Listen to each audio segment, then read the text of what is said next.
Hello and a very warm welcome to the Late Breaking F1 podcast presented by Harry Eade, Sam Sage and me, Ben Hocking. It's back. F1's back. It's race week. It's our first preview in a while. Dutch Grand Prix coming up this weekend. Sam's excited. I'm so pumped. You must have heard me last episode. I have a race day every day with old me. I love it. I'm so excited. This season has turned into an absolute belter. Speaking of, we've been preparing. We should have done it last week, but we were all confuddled that we were trying to do our 2012 Classic Grand Prix for Patreon, which is the other belter of the season. And this is starting to feel a lot the same, right? Loads of different race winners. You never know who's on top. They've also, the FIA have announced that the braking system has been altered and that might affect a couple of teams. There's loads of stuff going on for a whole second half of this season that we know, a bit of topsy-turvy, and it's just very exciting. I'm an excited boy. They're taking away cars' brakes, right? That's the ruling. Yeah, much like how I drive in real life, we just don't slow down for corners now. Oh, excellent. I mean, that's going to be fun. Yeah, I think, less finishes, but more excitement. Sure, let's go with that. That's not the only thing we're very excited about, obviously, because on Sunday we did reveal that on general sale were our live tickets for our show in Austin coming up in October, the preview of the United States Grand Prix episode. One Harry Eade might say they've gone like hotcakes. The hottest of cakes. The hottest of all the cakes, because there are not many left. Some might say only a handful are left. So if you are thinking about coming with us to the show, you might need to act quickly because there are not many left. I think we're just about over 80% sold, so they have gone very quickly indeed. So the link is in the description. All the details are there, obviously, if you'd like to join us. Should we crack on with today's episode? We've got F1 Order Please coming up later on. Who's under pressure for the Grand Prix coming up this weekend? But we'll start with previewing that very race, the Dutch Grand Prix. Sam, going into this race, two things are true. Number one, this is the first time since 2020 that Max Verstappen has not won in 4 races. 4 consecutive races, he has not won a Grand Prix. But another thing is also true. Since the return of the Dutch Grand Prix, he has not been beaten here. So, can he claim another win on home soil? 4 races, Ben. 4? That's insane. I mean, it's Max Verstappen. He's at the peak of his powers. The guy is an absolute phenomenon when it comes to racing ability, pulls results out of the exhaust pipe of his race car, and he somehow is able to do what so many aren't able to do. So, spurred on by the home crowd, the famous quote, of course, by, was it Dr. Nigel Mansell? Who said gave him like 7 seconds a lap, didn't it? He went to warp speed around Silverstone and only Silverstone. But it does spur you on a little bit. You always hear about the home crowd advantage when it comes to things like football, or, you get spurred on, it's like the 12th man on the pitch. And I'm sure that, Lewis Hamilton has said it about Silverstone when he's won there previously as well, that you do get motivated by seeing the flags and the pyro, as they like to bring to the Dutch Grand Prix, and the screaming, the crowd that you can hear over the car engines. It is amazing. It's very motivational. So I'm sure he'll be looking to maintain that winning record. But as I briefly alluded to in the intro, a braking system has been, I think it was already technically not allowed, but they seem to be making it very clear that, you know what, it's definitely not allowed anymore. And I am not the technical one on this podcast. I don't know exactly how it works, but it means that essentially a certain braking technique for the back tyres only is being reminded that it has been banned, which is very, very interesting that came into play just before the summer break, and it's now news. A lot of people think it's going to directly affect Red Bull. Now, Max Verstappen feels like he's maybe up against it and has been up against it the last few Grand Prix. That Red Bull is not performing as well as it did at the start of the season. Other teams have caught up. But even so, the guy has managed to extend his points tally all the way up to the summer break. He's got a bigger lead leaving Belgium than he had going into it. Quite impressive considering all the carnage that went on. I don't know if winning is possible, though. The racetrack is very smooth in terms of its build quality, but it's got such large, what's the word I'm looking for, where it has a lot of hills? Undulation. Thank you. God, you guys are so much smarter than me. It is so undulated that I do wonder if this is going to be a very set-up specific track, and you could get it right or get it wrong at literally a drop of a hat. I think the challenge is on. I wouldn't be surprised to say that McLaren and somewhat even so now Mercedes are going to be the 2 faster cars going into this Grand Prix, and Max Verstappen does have it all to do. There is the big question, of course, that since Sergio Perez has had his seat solidified, I suppose, for the rest of the season? Is he able to now use that motivation and that security to get himself back in the fight and help Max? The other two teams seem to always have the drivers there with them. And can Ferrari actually have some kind of resurgence and stop their bouncing? I fear here of all tracks, the bouncing might be quite prominent. So Max has got a lot to do. I don't think he's favourite anymore for this. Ben, what do you think? Oh, I don't know, mate. That's why I asked you. I wasn't sure. That's how the podcast works. Brilliant. At least on my screen, Harry, you have completely frozen. But And me too, Ben. I can hear you at least. Yeah. Well, we only need to hear you, mate. We don't need to see you. So, what do you think? Do you think he can claim another home win? I think Verstappen's got a good chance. There's been a couple of times in the past couple of years, you know, when like we've had technical directives, I think they're called, have come in. That's a great phrase. That's the right phrase, Harry.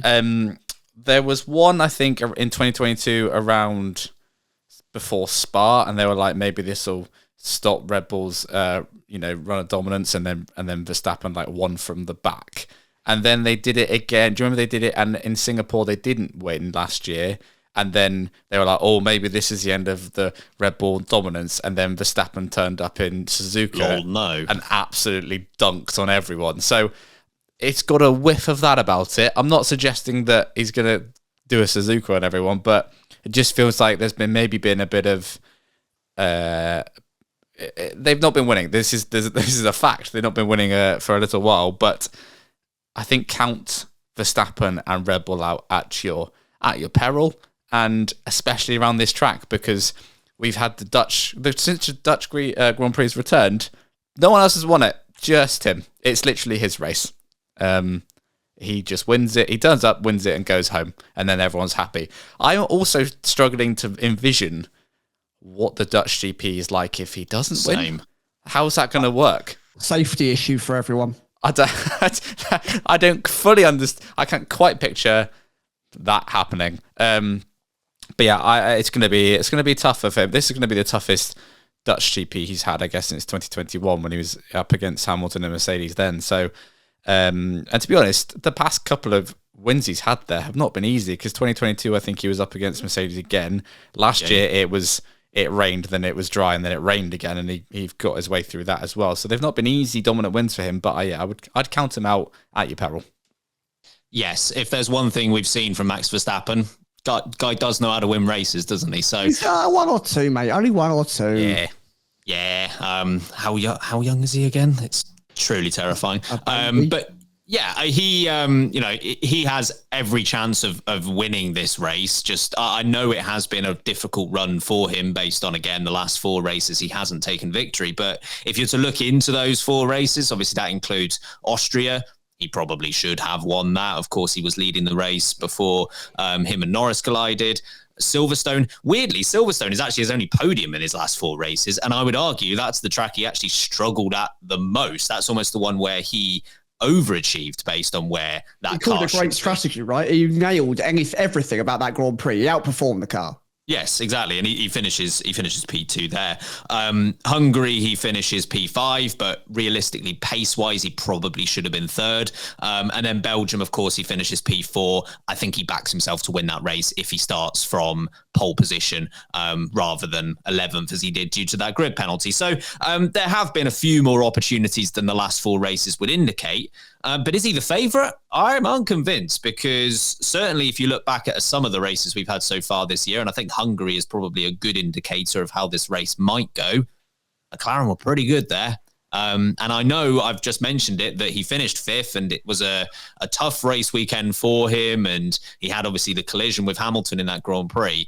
But even if he had a clean race, I don't think he's touching the McLarens on that day. So I don't know if he's necessarily the favourite. I think this might well be a race, and there is potentially rain in the forecast as well, for at least for the earlier part of the weekend. This is a Grand Prix that might well be decided on Saturday, because we know overtaking is difficult at the track anyway. But Verstappen has typically, even where he struggled in Grand Prix recently, based on what he normally does, he's still over qualifying it, right? I mean, Belgium, he was 6 tenths clear of anyone. That was a that was a marvelous pole position pole position in quotation marks that he took. And even Hungary, again, even though race pace, I think McLaren had a clear advantage, he was only half a tenth of a pole. So that could be the difference between a winning weekend and maybe just a podium or even slightly worse than that. Marvellous is a underused word nowadays, Ben. Excellent work. Yeah, I feel like I'm bringing it back. Let's bring it back. Let's be the champions of marvellous in 2024. Hashtag bring back marvellous. There you go. It's a long hashtag. If we achieve nothing else from the year, that is it. We've had a lot of weird hashtags in our time on the show. Bring back marvellous is nothing on some of the ones we've historically had. By the time you finished the hashtag, I'd have already brought it back. So I moved on to the next positive word. Yeah. Exactly. We've already somewhat touched on McLaren and mentioned Mercedes, Sam. Do you think they can carry on their form that they showed just before the end of the first half of the season?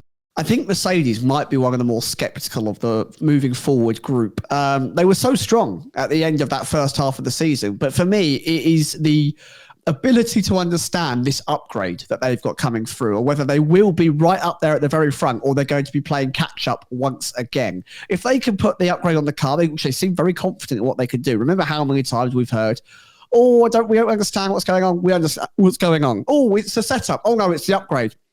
That isn't filling me with confidence. And yet they turned around after Spa and they went, we know what's wrong with this. We think it's track specific. We feel good. Now, if that comes to fruition, that's very, very true, then I think Mercedes could be genuinely a real threat for the rest of this season. There's only so many races left. I don't think teams are going to be bringing too many more upgrades for the rest of the season now before they start focusing on 2025. If Mercedes can establish themselves as the fastest car or equal to over the next couple of Grand Prix with this new upgrade, they will be a real threat every single race going forward. And I think that's what it comes down to. They're comfortable with that setup. The car doesn't start to porpoise or bounce again, as we've already seen with Ferrari, then it might be the case. They need to make sure that Hamilton specifically, because I think Russell is currently a little bit more adaptive in how he's able to drive. Hamilton needs to be comfy in that car. If he's comfy in that car, they'll have two drivers running at 100%. Just They've for got his a real back. shot. Oh, yeah, poor back. Bless him. Oh, accidentally does the two-time world champ dance every time he gets out of the car, just to stretch his lower back. He's lumbar to this support. podcast, you think he's 70, wouldn't he? He looks it, get out of the car, bless him. Just lots of lumbar support for Lewis, please. Yeah, I genuinely think they could be a threat. I think it is a little up in the air, but it's Mercedes. They've done some all right things in the past. If you've paid attention to the sport, they've been relatively okay at the Formula One. So I'd like to think that, if anyone's going to get it together, hopefully Mercedes can do so. Just to add some context to the upgrades that you mentioned, these are the upgrades that were initially going to be introduced at the Belgian Grand Prix. They put it on the car on the Friday for practice. After not liking the results, they took them back off the car for the rest of the weekend. Obviously, that worked out quite well. It was a bit up in the air as to whether they would completely scrap these upgrades or try to reintroduce them at Zandvoort. We discussed some comments from Andrew Shovlin on a Patreon episode a couple of weeks ago. It looks as if they are going to try and reintroduce them here this weekend. Harry, do you think that Mercedes can be a factor in this race? And what about McLaren as well? Yeah, Mercedes, I think if they turn up on Friday with these new upgrades and they're also they're terrible again, that's a little bit worrying. I guess the upside to that is if when they take them off, the car is as good as it was in Belgium, then they'll be okay. But there's only a certain amount of time that can go on for, putting your upgrades on and taking them off again. But yeah, I think it does depend on that. But based on how they finished the first half of the season, you'd say they'd be in with a shout. McLaren, I think, are just assumed as the fastest car, if not one of the fastest cars on the grid at the moment. So given that that car can go well at seemingly any circuit, I'd see no reason to suggest they wouldn't be in with a shout here as well. Yeah, I think they'll come out the blocks punching. So, yeah, Mercedes, I guess, are the ones who have the question mark over their head, but wouldn't be surprised to see them in the mix with McLaren and Red Bull. Yeah, skeptical was a word I wrote down about Mercedes, Sam, out of interest, because I think it is tough to predict exactly where they're going to be, whether it is going to be almost like a transitional weekend, trying to get used to these updates, and maybe we don't see the results of it here and we start to see the results of it in future Grand Prix. Maybe they go on the car straight away and they work straight away. That all remains to be seen. See, McLaren, I think, are going to be in the mix as they have been for quite a long time now. based on Hungary, I think McLaren would probably be disappointed with anything worse than a 2-4. I feel like anything worse than that, they will be disappointed. And I don't, even a 2-4, I don't think they would be majorly happy about, just based on where the form of that car has been. If you think, and the two drivers as well, obviously, Oscar Piastri has finished in the top 2 in 3 of the last 4 races. He's on a great run of form. Incidentally, the other one where he didn't finish inside the top 2 was the Silverstone Grand Prix, where he might well have been in the mix in that one as well. And then Lando Norris, I know he's had some criticism about converting some of these opportunities, but the fact is he's been on the podium 7 of the last 10 races. That's more than anyone else in F1. So the fact that he's not converting some of these opportunities and he's still got that record indicates what a good job he's doing. So I think McLaren could well be very much in the mix. Let's take our first break on this episode. On the other side, we've got some chat about Liam Lawson. Welcome back, everyone. We've got some comments from the favourite of late breaking, Helmut Marko. A real champion of Marvellous. The Marvellous Marko. Marvellous, yes, indeed. He had the following to say regarding Liam Lawson's future. We will announce what happens next with Liam Lawson in September. It has been planned for some time that he would be able to gain more F1 experience in Imola. Even though the competition would like to use him on loan, he is not available for that. Where Helmut Marko is referring to Imola, this is regarding a filming day, to be more precise, that the RB team had very recently. But of course, even on a filming day, that is still time in the F1 car. Is this Helmut Marko applying pressure, Sam, for Red Bull to actually make a decision on this sooner rather than later? I can't believe I'm saying this. I actually think he's doing something for good, Helmut Marko. For good? For positive, plus. Positiveness. For goodness. They need to make a decision. And I don't really care where the pressure is applied from, but someone needs to start giving them some, hey, get on with it. Get your ducks in a row and work out who are your drivers, where's the future of this team going, and let's get some stability going on here, because there's so much speculation this year around, what's the team setup? What are the driver setups? How are we lining up our drivers? Who's here long term? What's our young driver? Everything is up in the air with Red Bull this year. There's been so many questions. It is not the level of security and safety they would have liked. And it almost feels now, right at the very start of this, even before the controversy with the likes of Christian Horner, all the way back to 2023, Liam Lawson, you'll remember, was promised a drive at the end of this year, right? He filled in for Daniel Ricciardo with that in the next step where he broke his hand in that crash, and then it all started to flow from there. That was almost the first stepping stone in all of this. And they still haven't made that decision. And in my eyes, a promise is a promise. You don't come out and publicly say such a big statement if you then can't follow through on it. You're going to lose trust with a lot of people around you, a lot of young drivers. Sponsors might look at this in a negative way. I understand that, you might be taking a little bit of a risk. You're juggling a lot of high value drivers going on here, but you can't keep them all. And you got to remember what this junior team is for. It's for nurturing and developing junior talent. So Daniel Ricciardo, I'm going to be harsh on him now. He's not delivered enough. He's had his time. He's had 14 Grand Prix and the end of the previous season. A man of his experience and previous talent, he's had the time to show whether he's good enough or not. To me, not enough. And now we're wasting a seat on a man who is in his mid-30s that should be either driving for a top team in F1 or getting out of it. He should not be in a developmental role for a junior team like this. So Yuki Tsunoda as well, kept too long, needs to either be shipped off to another team now or you make use of him in the big squad.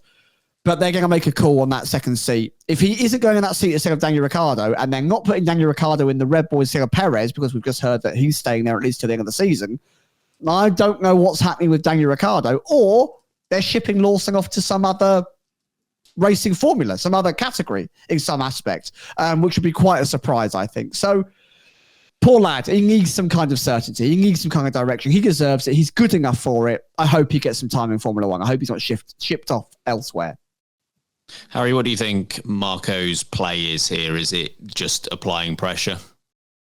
Yeah, I guess it is. I've got a theory that because all the chatter before the break was that Ricciardo was going in the Red Bull and Lawson would be in the RB, and then it all stopped. It didn't happen for whatever reason you may believe F1 interfered, didn't they? Yeah, Mexico. The entirety of Mexico interfered and stopped it.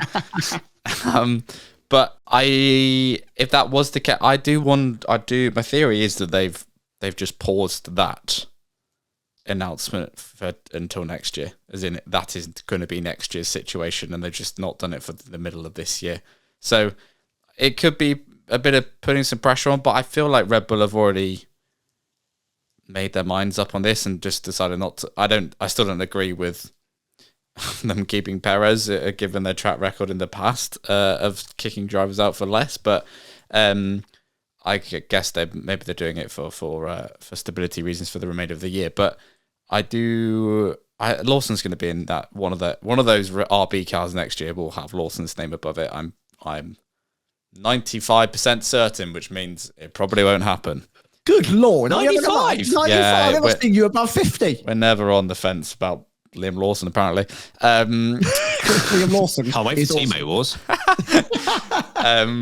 But I'm fairly sure he will be, because like you say, both the RB drivers, neither of them really should be in that seat next year. So there's going to be at least one seat free for Lawson. Whether Ricciardo's in the Red Bull remains to be seen, but I kind of think he will be. I just don't think that was the right call. But anyway, yeah. So it could be a bit of pressure, but I don't know whether he's just genuinely saying doing good things, which again, very odd. Yeah, my instinct on this is that Helmut Marko, just based on the position that he holds within that whole sort of RB hierarchy, is applying a bit of pressure here. And it's understandable, because I know Helmut Marko has a lot of different smaller roles within the team. His main role is overseeing that junior program, and it has been for a very long time. And the fact of the matter is, he hasn't had many wins lately. He's overseen pretty little success if we're talking about graduation to Red Bull and even graduation to Minardi in the first place. You have to remember, if we're taking Tsunoda out of the equation, who's obviously still there, the second most recent graduate from the Red Bull Junior program to Toro Rosso, as it was back then, was Pierre Gasly. And Helmut Marko has, at this point, Gasly has like 150 race starts. Like he's not brand new into F1 at this point. So that just proves the point of how there's not really that conveyor belt happening at the moment. And what Helmut Marko has seen or overseen, depending on how much influence you think he has seen failed promotions in the likes of Albon and Gasly. He's seen good drivers leave before they could reach their potential. Carlos Sainz. He's seen outside hires in Sergio Perez, obviously the most notable, but Nick De Vries was an outside hire. They didn't go with a Red Bull Junior driver at that point. And he's seen rehires of Daniel Ricciardo over bringing someone up from the junior program. So from his side of the business, I can understand why he is he's seen Lawson have a go and do a pretty good job, and he's still not being given the automatic nod, even if it does end up going that way eventually. I understand why he's going down this line of thinking.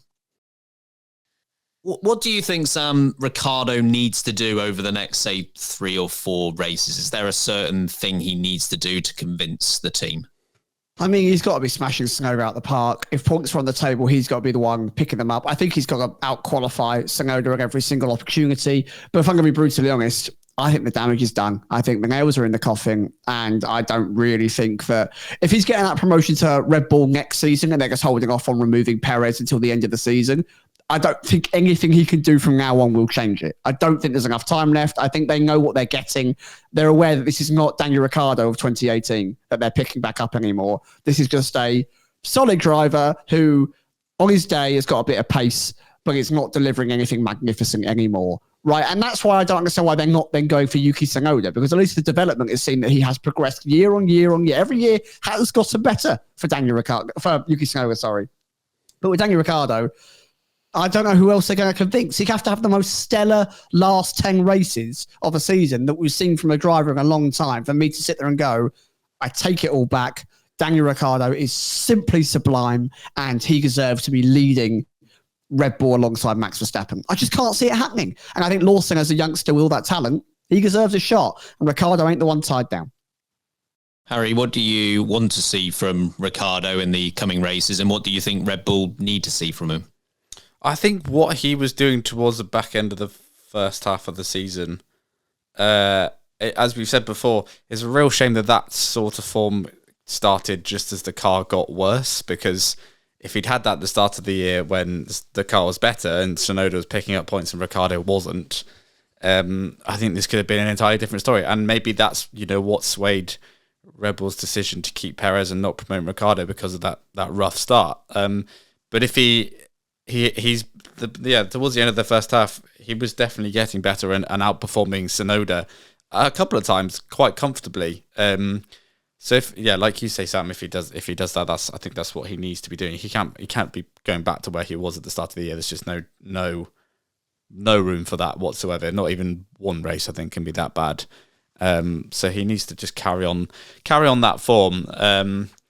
But yeah, like you say, I think minds have been made up by now. I think this is just we're in like a waiting game of when the chess pieces are going to be moved, and at the moment they're staying still. I would agree with that, and I think Daniel Ricciardo is in prime position here because, and it's something that's not necessarily just relevant to this situation. We've seen it plenty of times over the years in F1 where you've got two competing drivers for a seat. One of them is racing in F1 at the time, and one of them isn't. Ricciardo has the opportunity to show what he can do. Lawson quite simply doesn't. Just don't break your hand again, Daniel. Oh, well, apart from if that happens. Well, we are obviously Dutch Grand Prix this weekend, so it's the place for it, apparently. But yeah, I think that's potentially the advantage that Ricciardo has over Lawson, is that Lawson's almost just, I don't want to say he's hoping Ricciardo slips up, but equally that's kind of his only route in, because Lawson cannot be out there himself putting in the points finishes in the same way that Ricciardo, at least theoretically, could be. I do want to reference the last part of this Helmut Marko quote, which was, even though the competition would like to use him on loan, he is not available for that.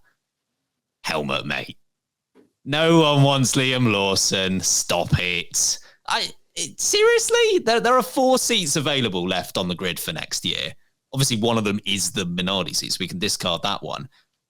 Even a team as brain dead as Alpine. I was about to say, surely it's got Alpine written all over it. Alpine all over it. Okay, I've seen so much from Alpine that would make me think something this stupid might happen, but even this would be a step too far.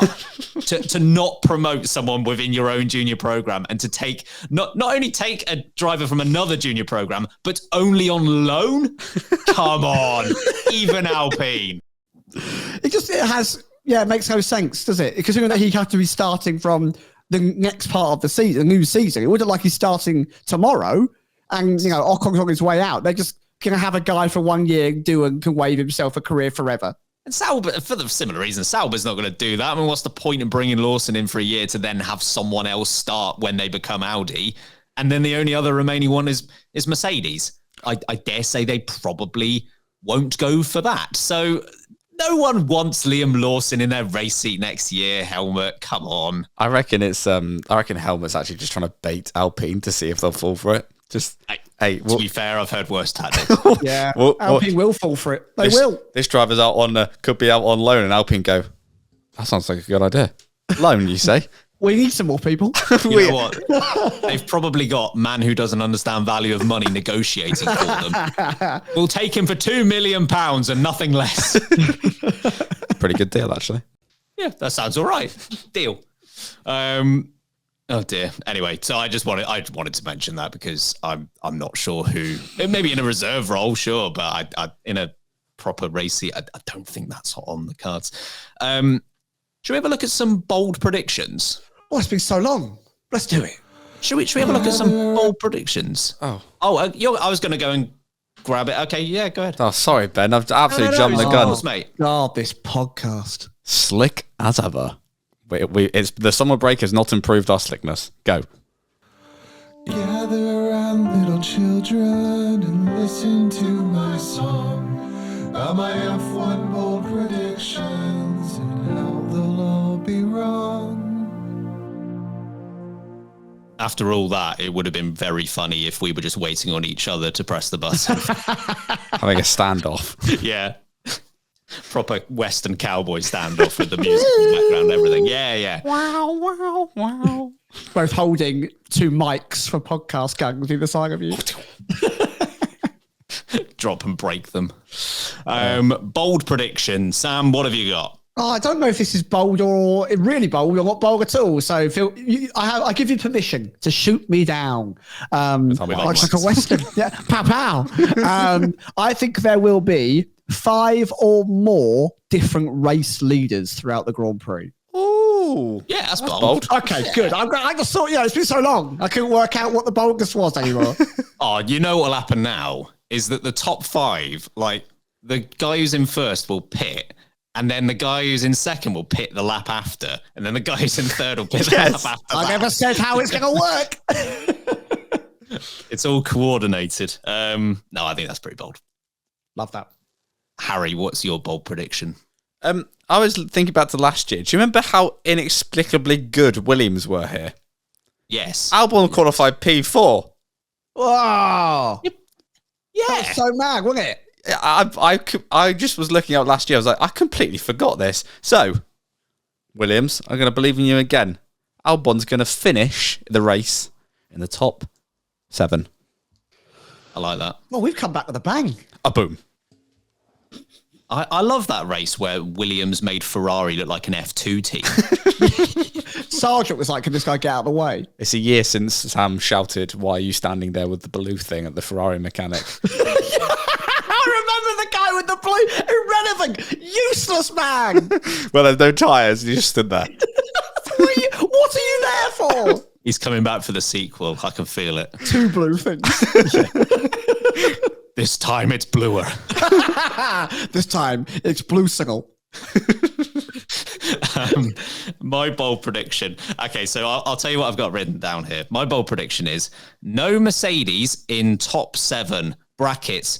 Top 6 plus? No, one or the other. You pick. Well, I'd like top 6, but I don't want you to shoot me down for saying that's not bold enough. 7 it is. Good. All right, top 7 then. Goodness me.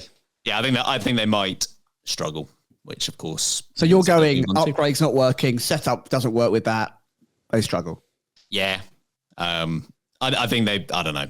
They might struggle because of those upgrades, and then instead of what they did at Belgium, they might persevere this time, and maybe that doesn't work. Or they just get disqualified again. That'll work. I think my one issue for you here, Ben, is the existence of just a little known team called Ferrari. Nah, that'll be 1, 2. Ah, of course. Which brings us nicely on to poll 1, 2, 3. Harry, what have you got? You didn't know who to choose then, did you? Poll, I'm going for Max Verstappen. The win is a return to form for Max Verstappen. Lando Norris is going to be in 3rd. And Sergio Perez. Lando Norris is going to be 2nd, sorry.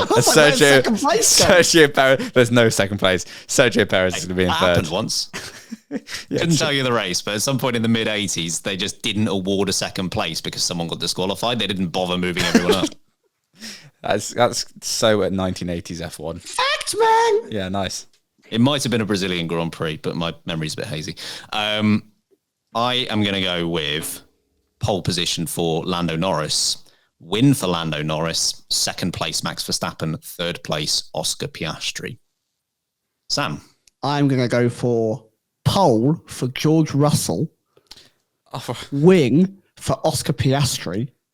2nd, Lando Norris. 3rd, George Russell. Damn. Nice one, Macca. Goodness me. Well, I'm sure none of those would be right. And none of us did have a Ferrari in the top 3 after all. Moving on. Moving on, indeed. We'll take our 2nd break at this point. On the other side, we're determining who is under pressure. Okay, everyone, welcome back. It's time for Under Pressure submissions. We have the return of Discord submissions, but before we get to those, we're going to give our own Under Pressure submissions. So, Sam, you can take us away. Well, we've spoken about them a lot already, and Ben, you were rightly sceptical in your bold prediction, but I am going to say Mercedes. After finally putting together a good run of form, the car seems to be running well. Lewis Hamilton must be absolutely kicking himself with the decision he's made right at this very moment. They need to capitalise. They need to make sure they continue the run and they don't just sit back to the 3rd or 4th fastest car and then going in the front again. if you're going to mount the challenge, then mount it, Mercedes, and have a marvelous time at the front of the grid. So I think Mercedes need to continue to deliver. And I will shout, "Mount it" into the void. Sam again. says, "Mount it." I have also gone for a team. I've gone with Haas because, and this is something that we picked up on in the mid-season review that we did, that after back-to-back P6s for Hulkenberg in Austria and Silverstone, the last 2 races haven't been quite as good. So they were only 4 points away from Minardi after the British Grand Prix. And at that point, I think it was reasonable to think Haas might overtake them going into the summer break. Instead, RB have scored at the last 2 Grand Prix. Haas haven't scored anything. And this is another one I used a couple of weeks ago, but there's only been 3 races so far this year where they haven't had a driver inside the top 12. One of them was a double DNF at Monaco. The other 2 have been the last 2 races. So I think they need a turnaround. I'm almost like, I'm going to say 99% confident their strategy is going to be, you cannot overtake us into turn 1, and we're going to undercut you by pitting on lap 2. Like, that will be the Haas strategy, and I'm looking forward to it. Double stack after lap 1. And a final under pressure from Harry. Mine also goes to a team, but mine's going to McLaren to be fast and not silly. I don't know what that means, mate. No, nothing to do with Ben at all whatsoever, and I'm still scarred. Yeah, they've got the fast bit down. Just don't be silly now. Don't throw it away. I mean, they haven't always thrown it away, but Silverstone springs to mind. You've got a really good car. Don't be silly. And that goes to everyone, not just the team, the drivers as well. All of yous. Stop being silly. Well, it was... No, I'm not going to do that. Well, it was all of yous. Under pressure from our Discord. Let's get to those. Oh, Ben. Right. First up, I mean, this is apt. First up is Wet K-Mag. Oh, it's good to have you back. Gene Haas's close personal friend here, Wet K-Mag. Great to be another race weekend. My under pressure is Nico Hulkenberg. Absolutely been fantastic this season. At least top 6, 7 driver. And a Haas, no less. 2 finishes outside the points, I think looks a lot worse now than it would have last year. So, yeah, go out there, get some more points. Love the podcast. Join the Patreon. I love that under pressure to continue being good. Hey, that's what this podcast is. And the pressure's come in all shapes and sizes on this podcast. Bungers is next. Ladies and gentlemen, boys and girls, children of all ages, I'm back, baby. The McLaren CEO. Yeah. And the most under pressure for the Dutch Grand Prix is the one and only Max Verstappen, believe it or not, because home race, there's actually some semblance of a challenge this year. So let's see how he handles it. Oh, he's going to dunk on everyone, isn't he? I just see it coming now. Bungans, quick question. You should buy a mic for these submissions because that was Yeah. quality. Silky It was. smooth. It's like you're in my eardrums. CEO of my ear canal. Next up is not Quick Nick. It's Nick the Quick. Hey guys, Nick the Quick here. This is the first time submitting something in. Absolutely love the podcast. This is my absolute favorite. Under pressure for this weekend on the track, I'm going to go Red Bull Racing and Ferrari. Get it together. And off the track, I'm going to go Crofty. Been a couple of stinkers this year. Really think he's one of the best commentators. But yeah, Crofty, we need a good call this weekend. Nothing corny or weird or Russell Hustle. But yeah, those are under pressure. Thanks, guys. Look, if Crofty's anything, he's a cut above the rest. Okay. Oh, come on. I'm still not over that. Goodness me. Lance is next. This is Lance Better Than Stroll with a 3-part under pressure submission. Part 1, Checo, because, come on. Part 2, Lando Norris, because Sam called him out for underperforming, which Sam has a point. And 3, Harry, to, since the races just started back up, to actually continue to show up to the podcast and do better in fantasy because he's double OE'd. I believe in you, Harry. You got this. Guys, right here. You're not here this weekend, are you, Aaron? I can't do this weekend. Oh yeah, I did forget that. I'm trying to back here. But also, lads, I don't care. It's our podcast, so bye-bye. Wow, Gieb, that's a ratio. got him. Gieb Pasley is next. I think for me it's pretty obvious. I think Red Bull's under pressure for giving Max a good car at the Dutch Grand Prix and also just for the rest of the season, so that he can hold on to the title and hopefully Red Bull too. I mean, I'm not a Red Bull fan, but still.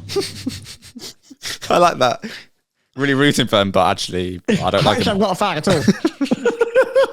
I admire that. Thick Broncos is next. Under pressure. It's Sauber. It's just Sauber in general. Yeah, fair. What are they doing?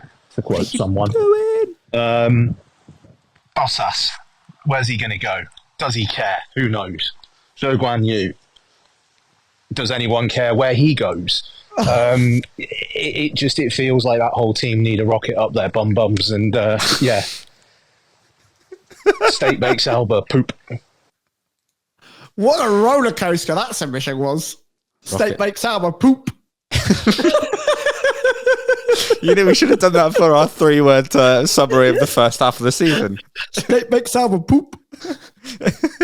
Steak bake is one word, obviously. Yeah, obviously. I was going to go with bum's poop, actually. Oh, right. Yeah. Rocking up the bum. Steak bakes Sauber poop. Thank you, Thick Broncos. Next up is All Good Always.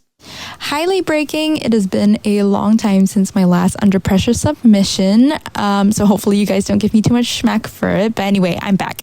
Under Pressure. Gotta be crafty. I mean, come on. This race, please don't be lame. I mean, the last race was like all Russell hustle, Hail Mary, go long strategy. Let's just keep it funny, but not lame this weekend. Love you guys of the podcast. Bye. Funny but not lame is our MO every single day. We try so hard. Yeah, but we don't achieve it. We've never ever succeeded. Not funny and Not funny and lame. Not funny, very lame. And finally is Joy. England, I am in you. Boys, your country is beautiful, but I have to add an American view to your supermarket debate. For those of you who don't know, the boys rank their favorite supermarkets on Beer with Breaking. Join the Patreon. Ben, I'm really sorry, but Morrison's is terrible. I don't know how to all of them. That one was one of your favorites. I've been to like 6 so far, and Asda's a clear winner, but it is really busy. I think the only one I'm missing is Waitrose. But getting to the point, Georgie baby, let's clap back after the summer break. Let's see a win while I'm in your home country. No, Asda, domination. I'm okay with that. That's fine. Bear with me just a moment. I am cancelling the transaction for her coming to the live show. Ticket refunded. Refund! We want the signed hat back as well. Go and watch it from Big Mo's. But I will still take your chocolate. Thank you very much. And your money. Yes. Sorry, was that the last one? Yep. Good-o. We're going to do something very unprecedented because Harry's going to go away for about 10, 15 minutes, but he's going to be back for Order Please. So myself and Sam will carry on for a moment, but Harry's going to disappear very momentarily. Like a magic act. Harry will be back in a few minutes' time. Do you think he'll do all right at Order Please? I mean, I reckon I'm going to get loads right and he'll get loads of minuses. That's how it usually goes. I can see that happening. We might hear a famous, no, wait, from Harry. I reckon there might be one or two in there. Of course, just a prediction at this early point in the episode. I wouldn't know what's going to come. We wanted to mention something regarding the F1 calendar. So specifically, Rwanda. There are reports that F1 chiefs have scheduled talks with representatives of Rwanda next month, with the country hoping they can host a Grand Prix in the near future. This has Stefano Domenicali also commented on this, and he seems confident that it has a shot. Do you think it does, Sam? Well, if it was down to the old British government, I'm sure they just ship Silverstone out there and ask for it to never come back. Politics!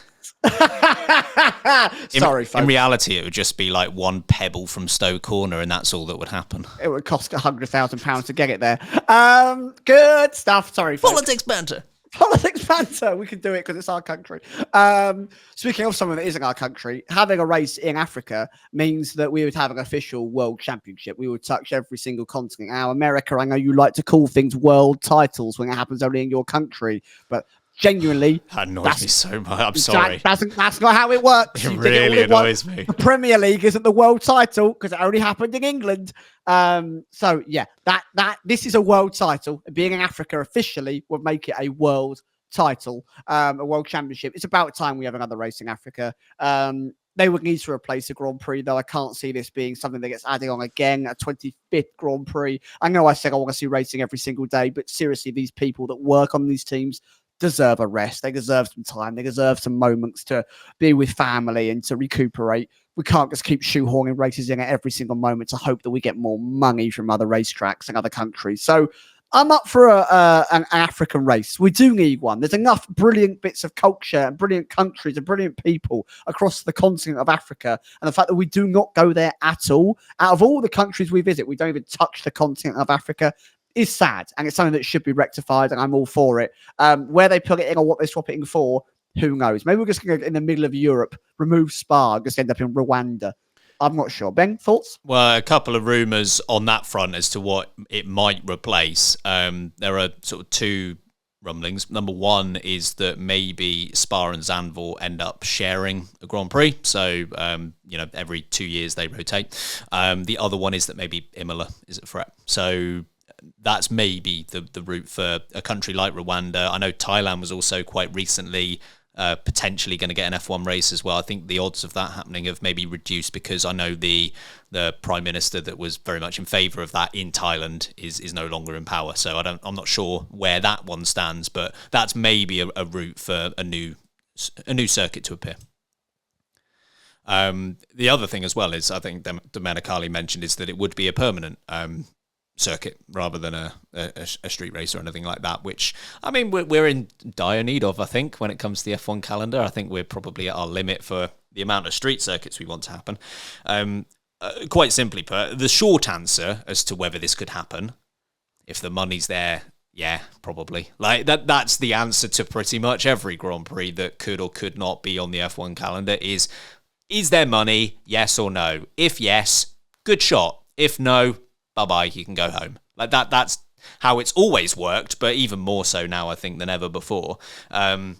Significantly as well, I think with this one very specifically, Kigali, which is the capital of Rwanda, is set to host the FIA Awards prize evening, whatever the hell they call it, the gala at the end of the year. That's what they're hosting it this year, which would indicate that it might happen. I don't know. Random, isn't it? Yeah, exactly. I know. It's been in multiple venues in the past, but I think that being in Kigali could be an indication that at least F1 are taking this very seriously. Of course, like you mentioned, we haven't had an African Grand Prix in a very long time. 1993 was the last time we were in South Africa, so it has been over 30 years at this point.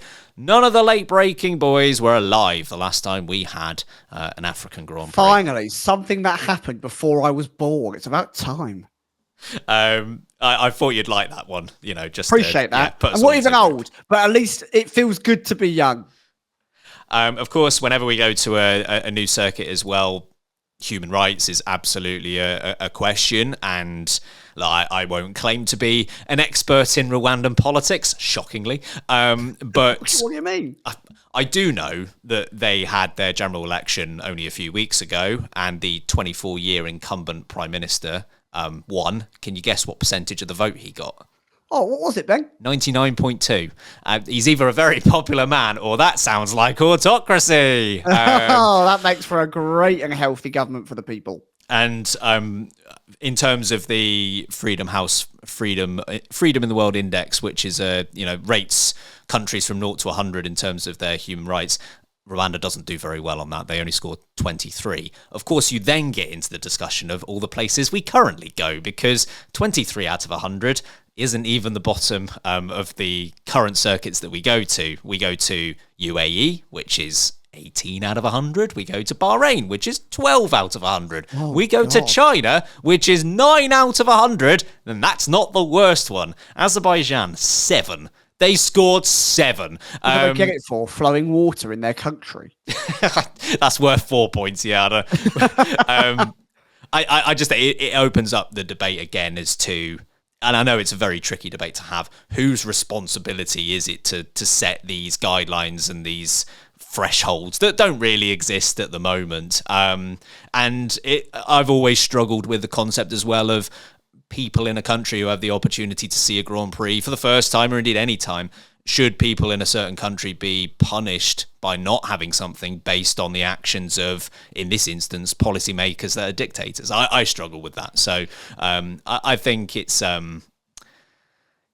it's a debate we had when Qatar obviously came on the calendar, and it's probably not the last time we'll have the debate either. No, I think it's a podcast. Again, we never claim to be experts in this, but I'd like to think that we very much stand up and use our voice to go, the everyday person, which we're three of on this show. We love Formula One. We want everyone to see Formula One. And it is unfair to prevent someone from watching it. They don't make the government rules. If it is some kind of, one-man show that doesn't ever get a say in who actually gets into power and they have full control, should they really be stopped from actually having some enjoyment and some fun in their lives? What we need to do as Formula One, as watchers of the sport, as advocates of the sport, is make sure that when we do go there, we promote all equality. We pick people up, we raise them up, we show them what is good and what is right and what is a positive experience. And we try and give those people a really positive experience. And maybe they open their doors to some new ideas that are beneficial to the everyday person. And I guess as a sport, that's all we can do. We'll see how those talks go again next month. They're scheduled to take place, and if an announcement is made, we'll react to that. On the other side, final part of today's episode, we're playing F1 Order Please. I can't wait to win. Okay, everyone, welcome back to the final part of today's episode. It's time for F1 Order Please. Whether it's a can of Coca-Cola or a lump of cheese, all we're ordering drivers by the size of their knees. This game is full of facts, just you wait and see. This is Formula One. Order, please. Beautiful.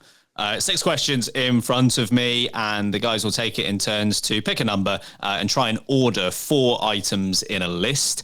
If they do it correctly, they get a point. If they don't do it correctly, it goes over to the other person. They have the opportunity to try and steal, but there is jeopardy with that, because if they also get it wrong, they lose a point. So you have to be clever about the choice about whether you try and steal or not in this game.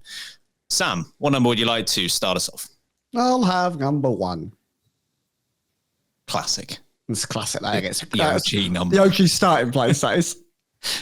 4 circuits. I want you to list them based on when they first appeared on the F1 calendar. You've got Valencia, Big Bud, Singapore, and Yeongnam. Oh, good. I'm going to play this one. Lower. The Nürburgring. I'm writing them down. So Big Bud, Valencia. Oh, it's all corrected to Big Bush. That's awkward. Goodness me. Singapore, and what was the other one? Sorry, Yeongnam. Yeah. All right, I know the answer. So I'm going to say earliest to latest is Valencia, Singapore, Big Bud, Yeongnam. It's not the correct order. Harry, would you like to try and steal it? Go on then. Yes. You also need to try and get. Oh, it right, after you actually. Right, fine. Yeah, you can't just say I steal it and then get the point. That's not how it works. Yes, I steal. Singapore earliest, then Yeongnam, then Big Bud. Nope. Rewind. Rewind. Valencia first. Singapore second. Yeongnam third. Big Bud last. I forgot the last one. Yeah, Big Bud. It's a great save.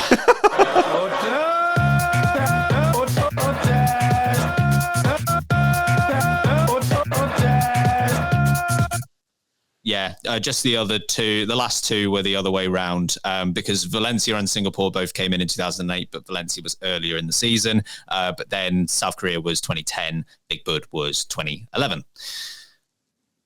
What number would you like, Harry? 2, please. Love that as well. How many races these 4 drivers have been in the points? Doesn't matter how many points they scored, but just how many races they've been in the points from most to least. You've got Esteban Ocon, Carlos Sainz, Nico Hulkenberg, and Lance Stroll.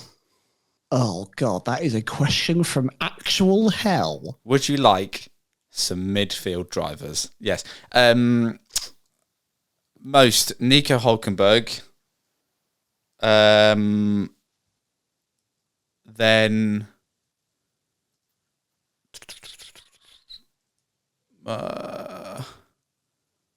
oh God, most Nico Hulkenberg, then Carlos Sainz, then Lance Stroll, then Ocon. No. Sam, would you like to attempt to steal it? Yeah, sure. I love me some minuses. So I'm just going to swap the top 2. I'm just going to say Sainz the most and Hulk second. You did one of the 2 things you needed to do, I'm afraid, because it was the top 2 were the other way around. Carlos Sainz is first, 135. Hulkenberg second, 105. But Ocon and Stroll are also the other way around. Ocon 85, Stroll 60. Back to you, Sam. Well, I'm enjoying this little flow we've got, so I'm going to hit up the mid-season 3. Great stuff. I'm going to give you 4 seasons. I want you to list them from most to least. How many points the champion won by that year? Oh, I'm so Drivers' champion. This factual number side of things, so this will go down a treat. So you've got 2017, won by Lewis Hamilton. 2009, won by Jenson Button. 2003, won by Michael Schumacher. And 2000, won by Michael Schumacher. I don't know anything.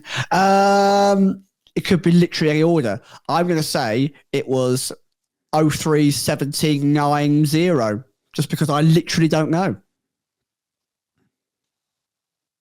Harry, do you want to try and steal it? What's the question? Oh, for the number of points that separated the drivers' champion to whoever finished second place. Nah, you're all right. I don't want that. Yeah, not an easy one. 2017 was the most, so there were 46 points separating Hamilton that year. Then came 2000, 19 points. Then it was 2009, which was 11 points. And then the 2003 season was pretty close, was just 2 points that Schumacher won the championship by. Harry, back to you. Number 6, please. Going out of order. Interesting. 4 circuits. I want you to list them based on when Kimi Räikkönen first won there. Right, okay. Niche. Spa, Sepang, Abu Dhabi, and Interlagos. Oh, lordy lord. Earliest Sepang, then Spa, then Interlagos. You said Interlagos, right? I did. All right. Then Interlagos, then Abu Dhabi. Anyone fancy another one?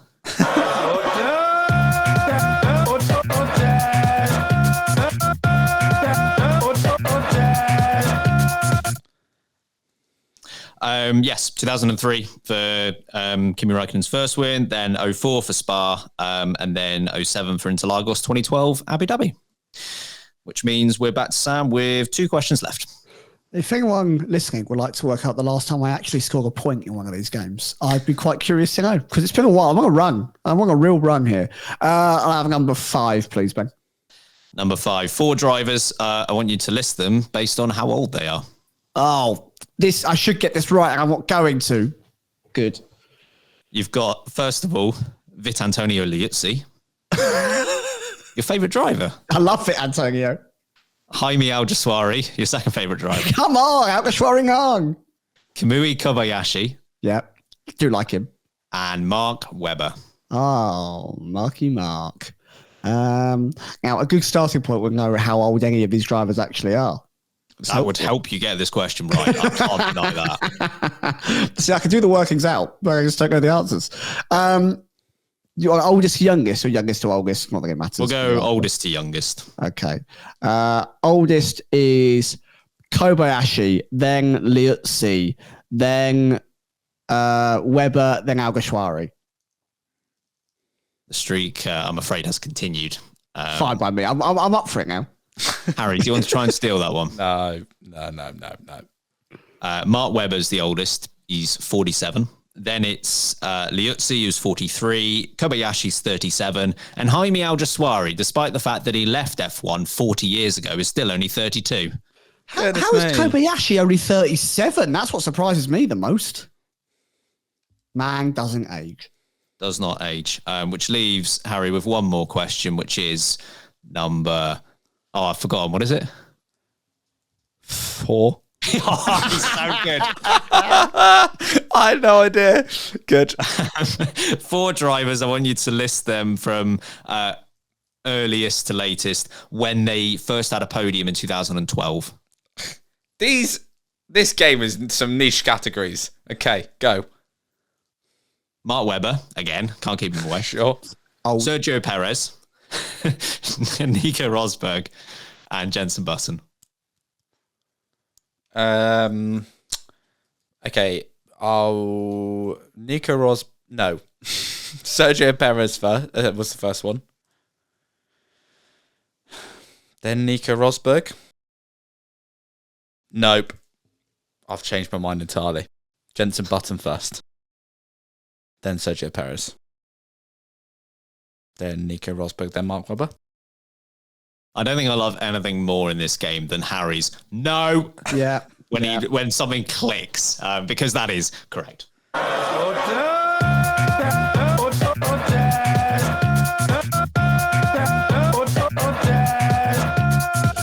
One day they'll sing it for me.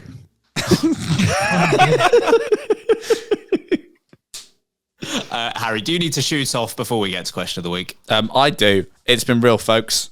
I've been marvellous. You left twice early. See you later. Another disappearing out. Bye-bye. Bye, Stephen. Okay, that was F1 order, please. And we might be a man down. But that doesn't change the fact that we are moving on to what can only be described as the greatest segment in all of podcasting. It is the LB question of the week. That'd be here for a while if we're waiting for him to do it. True, yes. That's why he had to go. It took too long. Question of the week. We were asking with the second half of the season obviously coming up, and we had a notable disqualification just before the summer break with George Russell losing the win in Belgium. We asked the question, who's going to be disqualified next? And why will it happen? Some very varied answers on this question. Ones that stood out to me. One was here from Nate, who said Lewis for having a vegan stroopwafel between his legs and attempting to eat it while racing at the Dutch Grand Prix, which we've never seen in car snacks, but I'll be curious to see how that goes. Yep. Another one from Kyle here said Liam Lawson, after he ties up Sergio Perez and steals his car, wins the race and refuses to take his helmet off on the podium. Have we ever had someone do that? I don't know why you would do that. No. I know why Logan Sargent's being disqualified. Why is that, mate? Too much freedom. Can never have enough. Thank you, Raf, for that one. That was a very well liked comment. Matthew Bonger comes out saying Coulthard for carrying a baby Sam in the cockpit. I appreciated a few mentions for old Sonny Hayes. I'll read out the one here. This one is from Savitri. Apologies if I've mispronounced your name. Sonny Hayes, unsafe in turns.